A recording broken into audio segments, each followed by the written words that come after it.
Tierney. I'm one of the designer directors at WayForward Technologies. I've been here since 2004, and Lit is our most recent unique original property.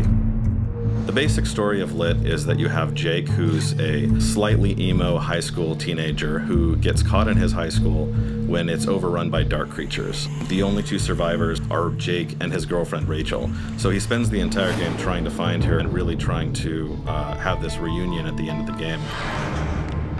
Jake is an avatar. He has to move around in the environment. So to turn on a light, you have to get Jake safely to that light. So you're kind of dealing with the two different principles in there. You're dealing with Jake, who you have to protect, and then you have to deal with the light sources which you have to turn on to get across the room. My name is Matt Bozon. I'm the creative director of WayForward. Really early on, we wanted to do something that was very unusual. So we didn't want to do anything just too typical. We toyed with a lot of ideas. Ultimately, we landed on Lit, mostly because of Adam's passion for that game. We put our hearts on this one. We tried to make something that was very much a love letter to the Wii, that would celebrate everything that was great about the Wii and also play to our interests and hopefully the interests of the fans. The process of developing the game was kind of an interesting one. It started very small as just an experiment in trying kind of a horror demo on the Wii. We knew we wanted to do something with light versus dark. Manipulating those two elements for, to create areas of safety and areas of danger. It's a very basic, abstract type of game concept. And then he just put all of these creepy elements on top of it. For the creatures in the game, we knew we wanted to do something unique. We wanted them to be dark representations of teachers and faculty members to kind of mirror Jake's apprehension about the school. He's not a great student, he doesn't want to be there, so it makes sense that his primal enemy would be these evil versions of the principal and the janitor and the English teacher that always flunks him on his tests. But we didn't really have a visual style predefined on there. I've long been a fan of Singaporean artist Fu Sui Chin, who usually goes by FSE. She just made perfect sense to design our creatures. We ended up giving her very little direction, and her designs are just incredibly wild and charismatic, and we tried to represent them as best as we could in the game.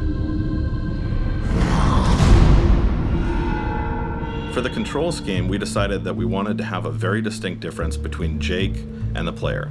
So the Wii remote offers the nunchuck attachment, which is fantastic because you can basically relegate Jake to one side. You can relegate the remote to the other side.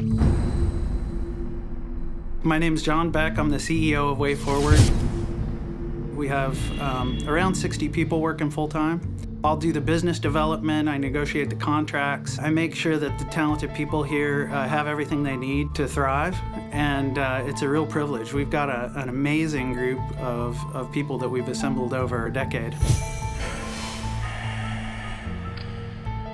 I think games are getting very unique recently. You see so much indie game making now and so much interesting ideas, and people are not remaking the same games over and over. They're trying new things, and a big part of that is platforms like WiiWare, where they're minimal risk. You can create a game, have it to download, not worry about how well it's going to hold up in a brick and mortar store or how long its shelf life is, and really find an audience because it's this little kind of niche environment.